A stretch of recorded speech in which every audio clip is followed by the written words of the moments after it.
ನಿಮ್ಮ mental health ಅಂದರೆ emotional health ಅದಕ್ಕೂ ನೀವು ಊಟ ಮಾಡ್ತೀವರಲ್ಲ ಅದಕ್ಕೂ ಎಷ್ಟು ಕ್ಲೋಸ್ ಕನೆಕ್ಷನ್ ಇದೆ,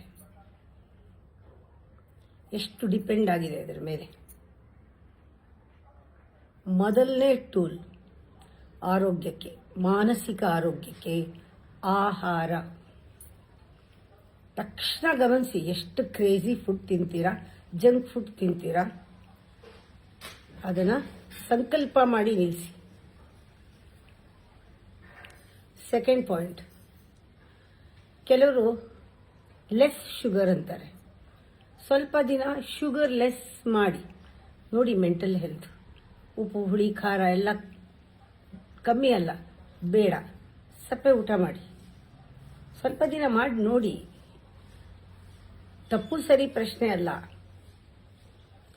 maximum dopamine, maximum pleasure. Mental ಹೆಲ್ತಲ್ಲಿ ಆನಂದ, ನಿಮಗೆ ಯಾವಾಗಲೂ ಖುಷಿ ಇರುತ್ತೆ. ಇದು less impact on your body. ನಿಮಗೆ ಜಾಸ್ತಿ ಮರೆಯೋದಕ್ಕೆ ಶುರು ಆದಾಗ, ವಯಸ್ಸಾಗಿ ಮರೆಯೋದು ಒಂದು ಬೇರೆ ಇಟ್ಕೊಳ್ಳೋಣ, ಆಮೇಲೆ ಬರೋಣ. ಮರೆಯೋಕ್ಕೆ ಶುರು ಆದಾಗ ನೀವು ಹುಷಾರಾಗಿರಬೇಕು. ಇದೊಂದು ಸೈನ್, ಗುರ್ತಾಕೊಳ್ಳಿ. ಏನಂತ, ನಾನು ಮರಿಬಾರ್ದು, ಇದನ್ನೆಲ್ಲ ಮಾಡಬೇಕು ಅಂತ ಗುರ್ತು ಹಾಕೊಳ್ಳಿ. ಗುರ್ತು ಹಾಕ್ಕೊಂಡಿದ್ದು ಮರೆತು ಹೋಗುತ್ತಲ್ಲ, ವೆರಿ ಡೇಂಜರಸ್. ಆ ಸಮಯ ಬಂದಾಗ ನೀವು ಮೆಂಟಲ್ ಹೆಲ್ತ್ನ ಚೆನ್ನಾಗಿ ನೋಡ್ಕೋಬೇಕಾಗತ್ತೆ.